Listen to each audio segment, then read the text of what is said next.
Hey everyone, Stefan here. You might know me as Arizal or System 53. And finally, today we're going to learn how to create the Scary Monsters growl. Cool. So what we're going to need is Ableton. I am an FL Studio user myself, but I am using Ableton for growls just because, well, Skrillex used Ableton and it's not as accurate if you use FL Studio. You can make some really cool growls in FL Studio, of course, but if the aim is to be accurate like we're doing here, then we need Ableton. We also need FM8. I am 100% sure that Skrillex used FM8 for the growl because I'm never going to pass the opportunity to say that I met him a long time ago before he released Reptile. It was after one of his sets in Brussels, and I asked him what synths he used, and he said FM for growls FM8. So 100% sure it was FM8. It's pretty much confirmed, but back then it was kind of a mystery. But I just wanted to brag that I met Skrillex. Anyways, you also need Homicide, same as for Ableton. You don't need Homicide, but if you want to be accurate, it has that kind of texture that's really hard to get with Trash. And that's pretty much it. You also somehow need the legacy auto filter. Someone sent it to me. Maybe I'll be able to put it in a link. I know all Ableton versions have it, but you need to find a preset that launches it. You can use the modern filter, but once again, this has a specific sound to it that the recent one doesn't have, unfortunately. And that's pretty much all you need. So here you have a screenshot of all the Scary Monsters growls isolated, and there's a bunch of stuff that I kind of want to pay attention to. So the first element is up here. You can see this kind of these very obvious lines that look like bit crash lines, like if you bit crash a sign or something. You get these lines, and this is what many people thought Skrillex was using Bitcrash. But actually, I need to thank the That Growl server creator, I believe, verbatim. I don't know how he figured that one out, but that's his picture. He found that Corpus had these very specific artifacts where you have this kind of weird motion that you seriously cannot get with another plugin. Trust me, I've tried. I've tried using Object Delay, I believe, which is by the same creator, but it's not the same. And you can kind of see it here in For the Kill. It's kind of a low-res image. But essentially, this is what you're seeing here in scale down. So this is the first thing. We're going to go back to this, of course, when we will create a growl. The second thing are these lines here. A lot of people thought it was a phaser, and I was actually super stubborn. I was sure it was a Taqwa in FM8. I still think it's Taqwa in FM8, and I think it's very slightly automated because you can kind of see these lines here. We're going to see this later. It might not be automated. I was talking with Believe on the growl server. We kind of did a lot of back and forth, and shout out to him as well for a lot of help and information. It could be static. It could be, the movement could be due to Corpus because it slightly shifts the sound. Sorry. It could be the filter, this kind of changing the harmonics. It could be anything. But you have these little motions here. I think there's very slight automation, and we're going to see later on. And then finally, most importantly, are this motion here. It's kind of hard to see. It's easier when you zoomed in, but I just wanted to show all the growls in context. This is a filter motion. So a filter sweep. I think it's, I was hesitating between a band pass and a high pass, because you have the sub here, that's another layer, which is completely separate, which kind of makes it look like it's not a high pass, but I think it might be a high pass, to be honest. Both work, but we're going to see as well. But yeah, that's pretty much the main elements of the growl, and you'll see when we create it why they're so important. So let's go back to Ableton. Right, back in Ableton. So the first thing is we're going to put the project in 140 BPM, and let's search for FM8. So the surprising thing about FM8, when I started trying to recreate the growl, I was doing what many people were doing, using different automations, maybe self-distortion, filters, going into distortion, etc., like crazy stuff. And I got cool sounds, but I couldn't get any closer. And it's only when I was starting to, think about, okay, what does Noisia do? because I'm a strong believer that when Skrillex says that he was inspired by Noisia, he wanted to recreate the My World bass. If you go listen to Noisia My World, it's a very strong bass that pitches down 1 octave, just like the Scary Monsters growl. And thankfully, they kind of very vaguely talk about it on Dogs on Acid, which was a very old, relatively old drum and bass forum. And again, I was talking with Believe, and he knew I was a big Noisia nerd, and he was asking me about different possibilities for the My World bass. And I kept reading this again and again, and I realized that yes, they also use FM8, but they talk about operators in FM8. I'm not going to read all of this, of course.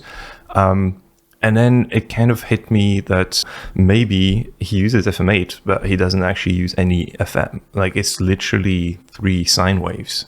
And if you listen to the video on YouTube by Andrew, where he kind of asks questions to Skrillex, it makes sense, right? Skrillex says it's all 3 sine waves. He doesn't use Massive because Massive doesn't have a sine wave, which doesn't make much sense because Massive doesn't do FM, well, not at the extent that FM8 does.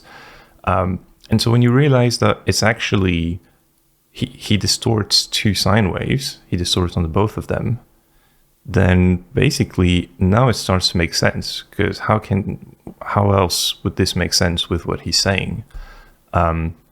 And this was a big kind of aha moment for me, because I was like, I was pretty annoyed because I spent so much time using, FM8 as people use FM8.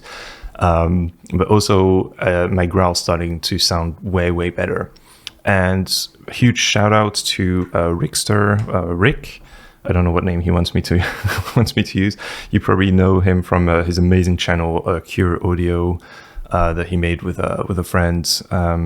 Basically, I'm pretty sure he's going to make a way better tutorial than me, with less talking. But I want to explain how I figured these things out and why they make sense instead of just showing them. And we'll see, but essentially we need to remember that this is the base setup. Is you have a sub that goes straight out, as Craig says, and that's why I want to shout out Rickster, because he showed me a video where he kind of removed a bunch of effects manually from a growl, and you could clearly hear the different harmonics that were happening. And I strongly believe that a growl is 2 and 5, and you can play around with these values. Maybe Skrillex was using the harmonic knob.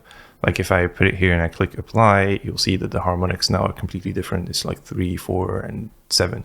So whether Skrillex was doing it manually or just messing around, it just makes sense that it's these values. So let's start fresh.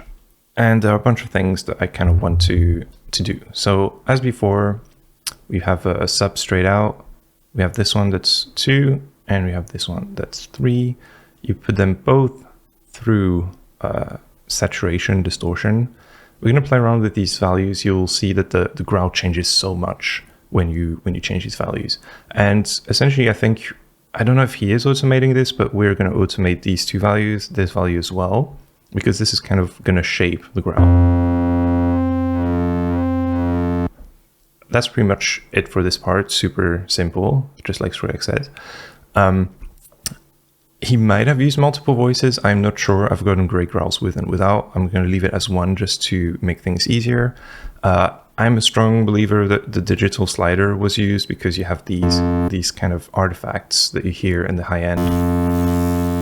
And when you distort them, you get some really interesting textures. And I think this slider alone is what makes FM8 sound good for growls, personally. So in the effects, this was a huge amount of trial and error, pretty much, but I think these 3 were used with the amount, around 85.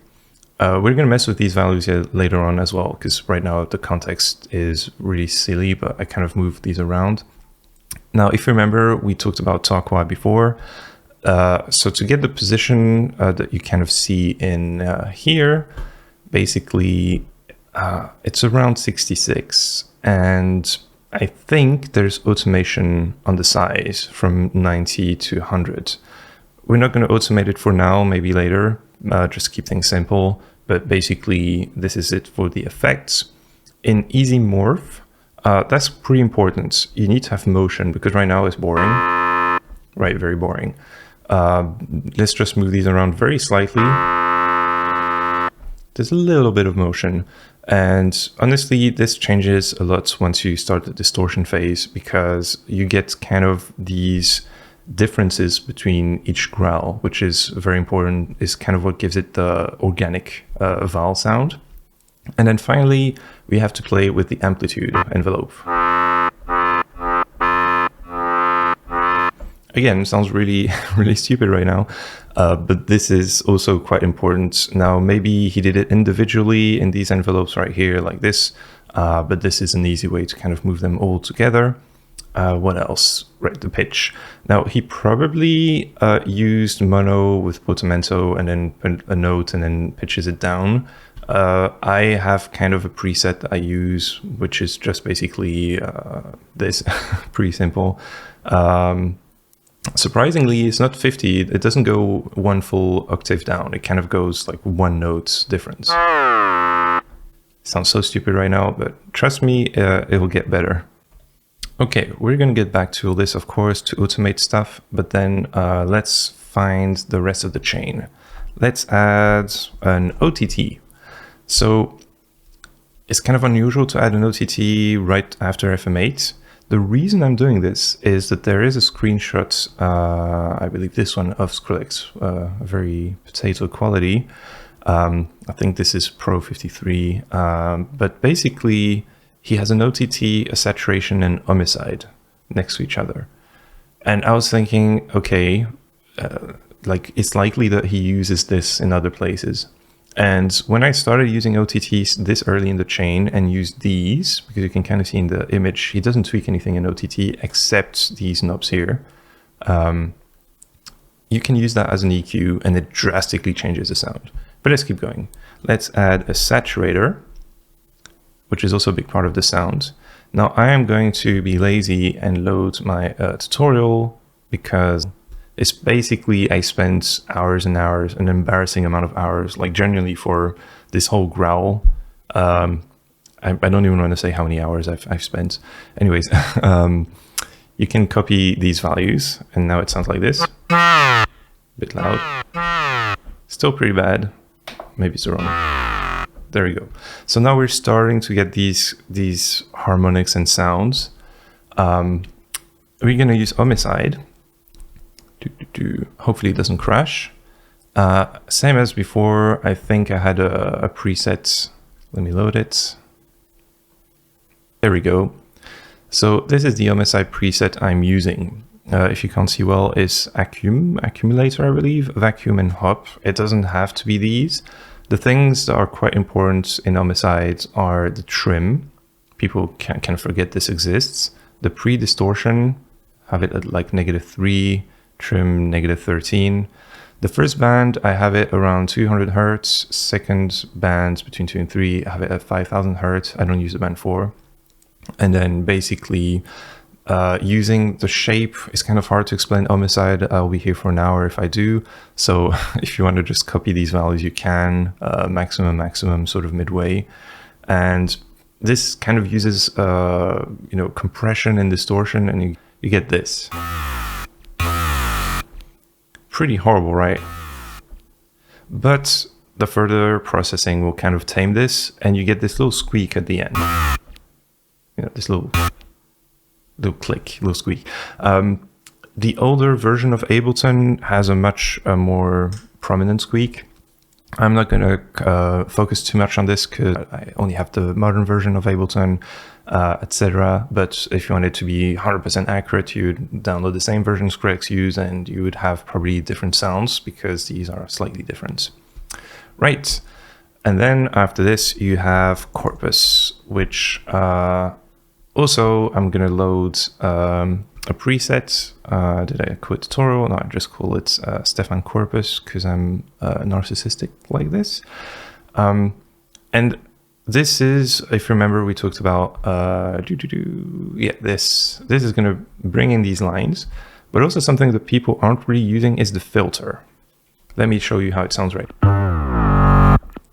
I know it sounds weird for now, but we're going to add more effects with the chain. but that kind of tames the aggressiveness of homicide. Now, I'm not 100% sure about these, to be honest. This is just how I set it up. Maybe this could be cleaner and you won't need the filter, but I find the filter is a good way to extract the artifacts that you see here. If you listen, you hear them more when you play with the frequency.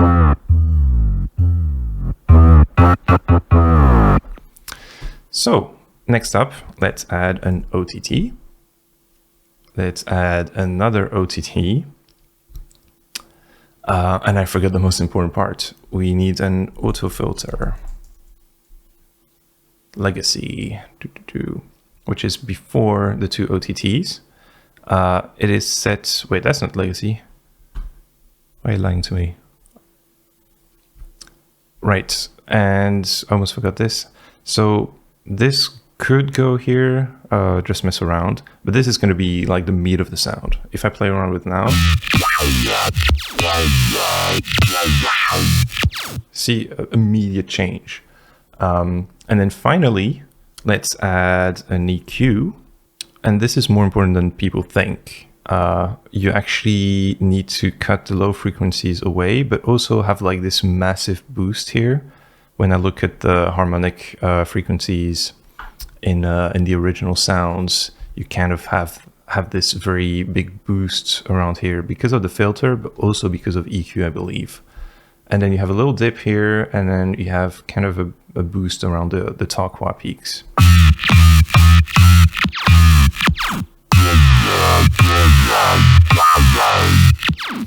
So right now it sounds a bit flat. That's because we're not automating anything.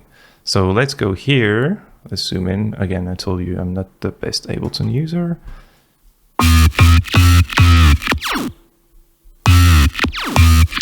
Let's throw a note.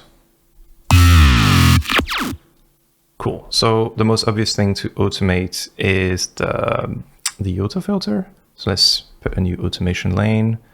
I'm going to do this quickly, and then later I'm going to open a patch where I spent way more time just to kind of show how you can get cool sounds. But essentially, the Scary Monsters is pretty much around 1K. It goes down to around 200, and it goes back up to 500. And then I don't understand what happens here. It kind of vanishes. Maybe he automates the cue, maybe he doesn't. Who knows? I mean, even this sounds pretty decent. Let's go back here. So one cool thing that you can do with FMA is you can kind of map a bunch of things really quickly, which I really like. We're just going to do this for now. It's going to be super simple. I'm going to create an automation for this one, which will be the sub. Yep, so that's a sub.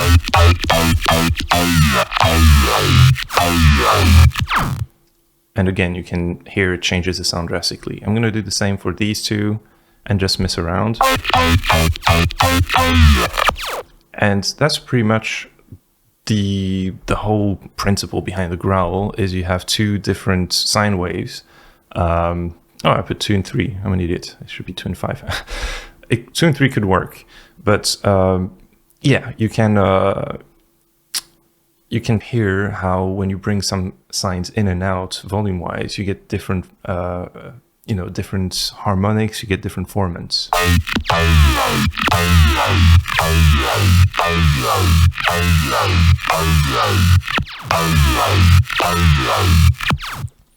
And yeah, that's pretty much my growl chain, honestly. And then, of course, you need to tweak stuff for hours and hours and hours. So instead of showing you hours and hours and hours, I'm going to jump to the tutorial project file that we opened at the beginning of the video.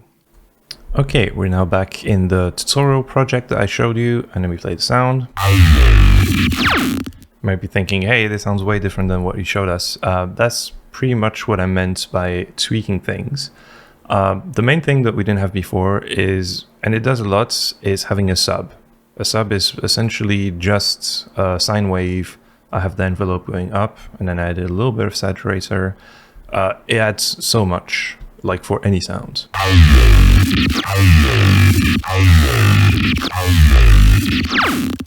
Very important. So you're going to see here that it's exactly the same that we've done previously, just before. So same presets that I loaded, just opening it up. So you can see I'm not I'm not hiding anything. Same thing, Corpus. I think these are slightly different, but it depends on the sounds, essentially. If you want to copy it 100%, then feel free to.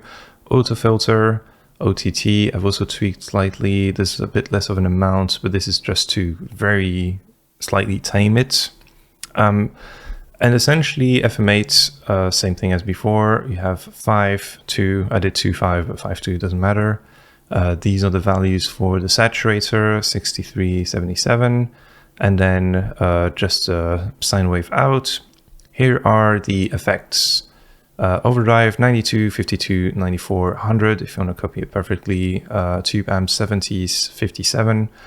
So what I'm going to do is I'm going to play the sound a few times, and I'm just going to slightly tweak these, and you will see, or maybe even this one, that's not important, you will see how dramatically the sound changes.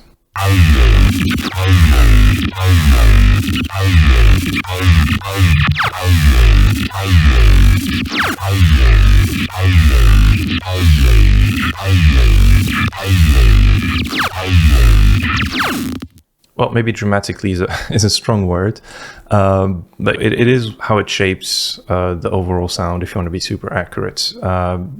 This is a bit more subtle, of course. This was less subtle. I don't know if he actually used this, like I said before, but that's fine. You don't really need the velocity. This is just me tweaking things. You're going to get very interesting sounds really quickly if you keep this process relatively simple like it is now, but just mostly automating these two is going to be the biggest change. So as I said, I have turquoise size going from 88 to 100, not necessary, but it adds a little bit of detail. The frequency, the sub outputs, and then the 2 operator outputs. That's the only thing that I am changing. And I'm going to change a few things once again, and you'll see how you can really create a bunch of different growls by just changing these values.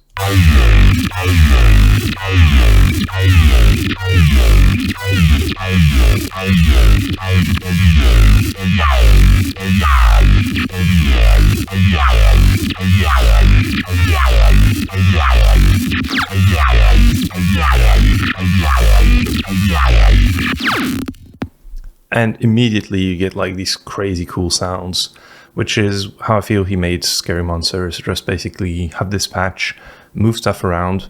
Did he automate these exact things? Did he use these exact effects in that order?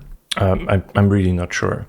So yeah, that's pretty much it. It looks pretty simple, but I'm not lying when it took me literally 15 years to figure this out. Most of the time because I was stuck in FL, I didn't really know what I was doing. It's only when I joined that growl server that I started to hone in things, thanks to all the great people there that really helped me. I have to shout out Chris with an X. I don't know how to pronounce it, sorry. Rickster, Rick, Believe, and Verbatim, he's not there anymore. He kind of laid all the groundwork. If you're still here, I really appreciate it. If there's any way you want to help or show gratitude for sharing this video for free, there's no paywall, there's no Patreon. I might put a little PayPal link for little donations, or you can always support me by listening to my music, System 53 for dubstep, bass music, etc. I haven't done anything recent, but I am planning on making an album with a lot of growls in it. And for more down-tempo stuff, there's Arizal, which is a bit more like Bonobo, Fortet stuff. Both are on Spotify, different streaming platforms. System 53 is a bit more on SoundCloud. But yeah, hopefully you have fun making growls. It feels good to finally sort of figure this out. I feel like I'm pretty close. Everything makes sense. So fingers crossed that this is finally the official tutorial I make and I can stop tweaking this patch. And yeah, don't hesitate to share stuff you make if you make any cool sound, and I'll see you around. Thanks for watching.